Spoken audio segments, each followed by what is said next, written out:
गंगपड़ा स्थित Gandhi institute for technology बा gift autonomous college रे बहु आडंबर सहकारे पालन हो जाइछि द्वितीय स्नातक दिवस।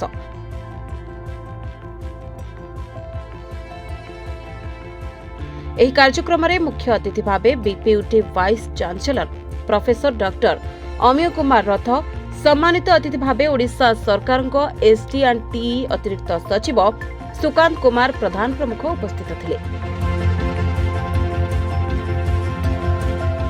ପିଲାମାନେ ପାଠ ପଢ଼ିବା ସହିତ ସ୍କିଲ୍ ଡେଭଲପମେଣ୍ଟ ହେବା ନିହାତି ଦରକାର। ବର୍ତ୍ତମାନର ସମୟରେ ସ୍କିଲ୍ର ଅନେକ ଆବଶ୍ୟକତା ରହିଛି ବୋଲି ମୁଖ୍ୟ ଅତିଥି କହିଥିଲେ। ଏହି ଅବସରରେ 591 ଛାତ୍ରଛାତ୍ରୀଙ୍କୁ ସ୍ନାତକ ପ୍ରଦାନ କରାଯାଇଥିଲା।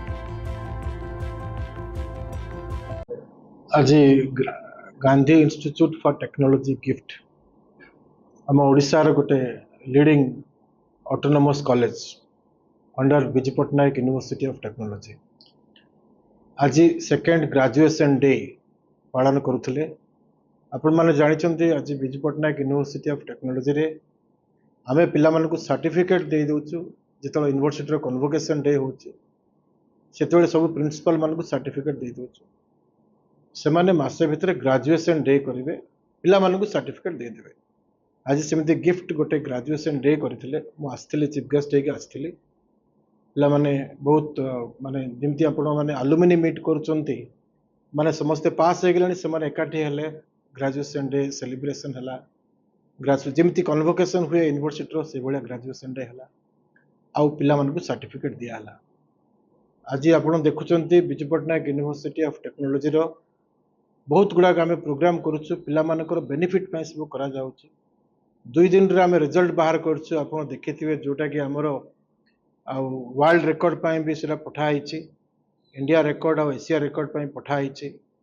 पूरा भारत वर्ष रे कोहंतु आपण पृथ्वी रे 2 दिन रे के रिजल्ट बाहर कर परनांती एफिलिएटिंग यूनिवर्सिटी रे जोटा आम बाहर करछु ए वर्ष, जोटा कि 69,000 स्टूडेंट परीक्षा देथिले।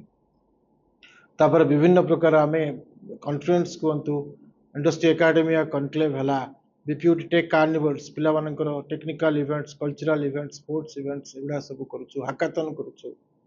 तेणु कॉलेज माने लाइक गिफ्ट जोटा कि बहुत खुशीर सहकार आसिली, बहुत सुंदर भाव में ऑर्गेनाइज करथिले। तांकर विभिन्न लैबोरेटरी जोटा अच्छी सेंटर ऑफ एक्सीलेंस सब क्रिएट करछंती।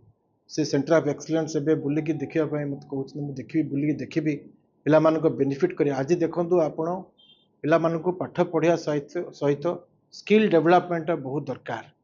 स्किल हेले पिला मानको खाली एम्प्लॉयबिलिटी हबनी, पिला माने जानिबे आगु को निजे स्टार्टअप ए सब पई भी फोकस करिवा को पड़िबो। सेथिबाई स्किल रो बहुत निहाती आवश्यक। आउ ई कॉलेज रे भी स्किल डेवलपमेंट सब विभिन्न कोर्सेस गुडा को दिया जाउची। बीपीयूटी भी स्किल डेवलपमेंट रो विभिन्न सेमेस्टर रे दिया जाउछु हमें।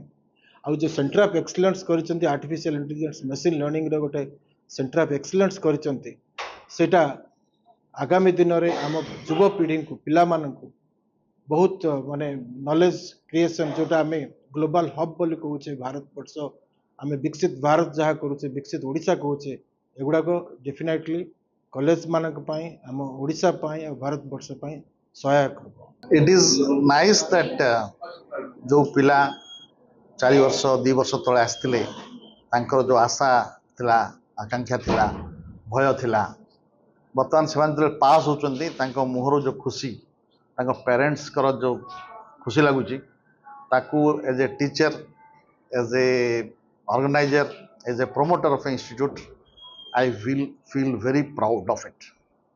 एमती आसतु पिला आसतु ओडिशार ना करंतु, कॉलेज रो ना करंतु, इंडिया को मध्य भल ना करंतु, या भाभी या आशीर्वाद करछु।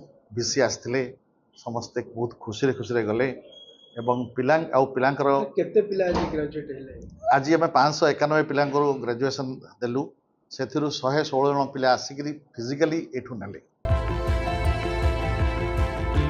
जटनीरू प्रशांत कुमार साहू को रिपोर्ट, रिपोर्टर्स टुडे।